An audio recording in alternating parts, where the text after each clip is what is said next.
So this is part 2 of objective 10.1, solving differential equations.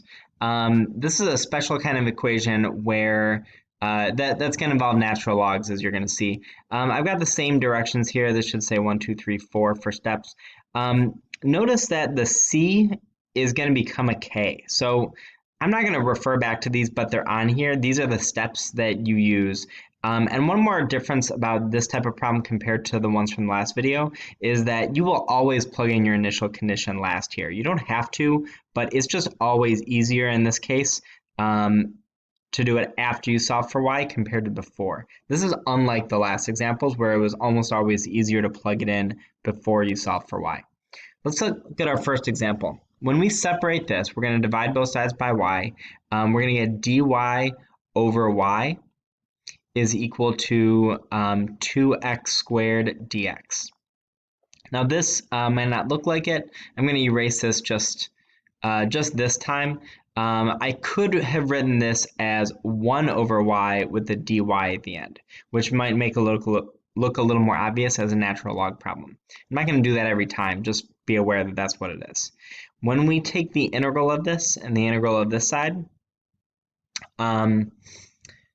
that's what makes this problem different. It's going to have that natural log on the left.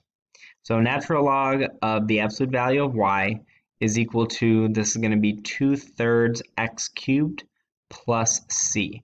I just realized if you don't know why we integrated or separated this, go back and watch the first video. This should not be done out of order.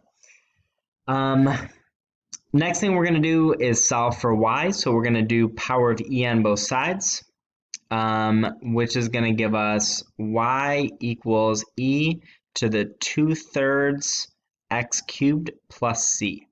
Now, at this point, I'm going to do something off to the side in a thought bubble, okay? You can watch this, maybe even write it down the first time, but then never ever do it again. When you have e to the 2/3 x cubed plus c, you know by exponent rules that when there's two expressions being added in an exponent, that what that had come from was, or what it could be written as, is two expressions with the same base and different exponents. So in this case, we could write this as e to the 2/3 x cubed times e to the c. Normally we go that way, but we could go this way. E to the c is some constant. I don't know what c is, so e to the c is just a constant as well.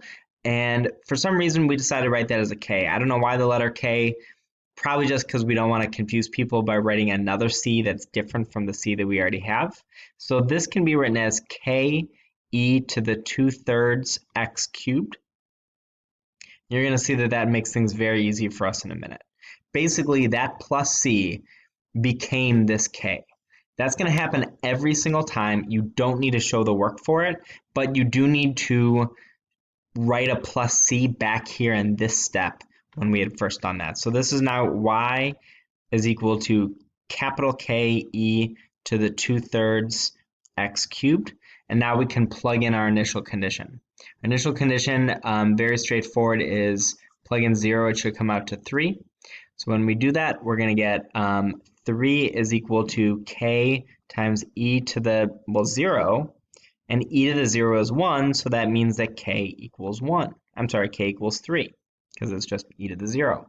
It won't always be that easy, but it often is. So that means our final answer here is y is equal to 3 e to the 2/3 x cubed, and that's it. It will be common, but not always the case, that whatever this initial condition is turns out to be your constant k that you're looking for. Our next example is similar, even though it does look a little bit different. This time we're going to divide by y minus 7, so we've got dy over y minus 7. This is still a natural log problem. Equals 1 over 2x cubed dx. When we separate it, this one's going to be a lot uglier in case you can't guess, but whatever, it's going to work the same. We're going to integrate both sides. This gives us natural log of the absolute value of y minus 7. So you notice we're going to, when we get there, we'll do an e, but then we're also going to have to add 7. And let's see, this is x to the negative 3. So negative 3 plus Negative 3 plus 1 is negative 2, and then when you do 1/2 divided by negative 2, you get negative 1/4. So much uglier than the last one. And then we'll have a plus c. We're going to do e on both sides, and you'll see kind of how I want you to do this at this point. When you do e on both sides, you get y minus 7 is equal to k e to the negative 1/4 x to the negative 2. This could be rewritten in other ways if you wanted to. And then the last step to get y by itself, and I'm going to cheat right here, is to add 7. So there will just be a big plus 7 at the end. Now what you see is when we plug in our initial condition, we are going to be plugging in not 0, because x to the negative 2 is in the denominator, can't divide by 0, but we have to plug in 1. This one's going to be a lot uglier. When we do that, we get 6 is equal to k e to the, well, when you put in 1, that's just 1, so this is e to the negative 1/4 plus 7. And I kind of don't care how ugly your answer looks when you do this. I'm going to subtract 1. That gives me negative 1 is equal to k e to the negative 1/4. And then divide by that to get that k is equal to negative 1 divided by e to the negative 1/4. Our final answer then is y equals, put this in parentheses, negative 1 over e to the negative 1/4 times e to the negative 1/4 x to the negative 2 plus 7. So I went back, if you couldn't tell, I went back to this line and I just wrote in the k that we found. When you look at this, this can definitely be rewritten in other ways, and in the similar ones in the answers, I wrote it other ways. Now's a good time to point out that this type of problem, as ugly as this is almost exclusively a non-calculator free response question that they ask, that they give you a lot of points for if you can do all this. And as you guys know, it doesn't matter if you simplify or not. So that's an ugly thing, but whatever, you could turn it into a decimal if you wanted. So that's it. The last example is going to be much easier than this. It says, this is actually more of a multiple choice type question, but you never know when it comes up. It says y is increasing at a rate such that the rate of increase is 3 times the value of y. So the rate of increase, so that would be dy dx,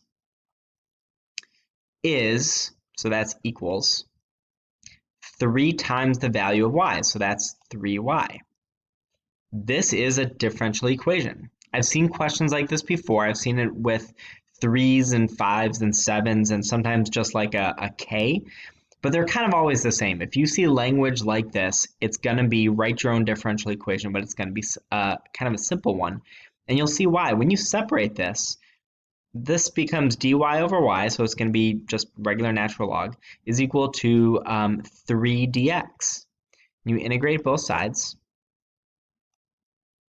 The integral on the left is natural log of y, absolute value of y. The integral on the right is 3x plus c.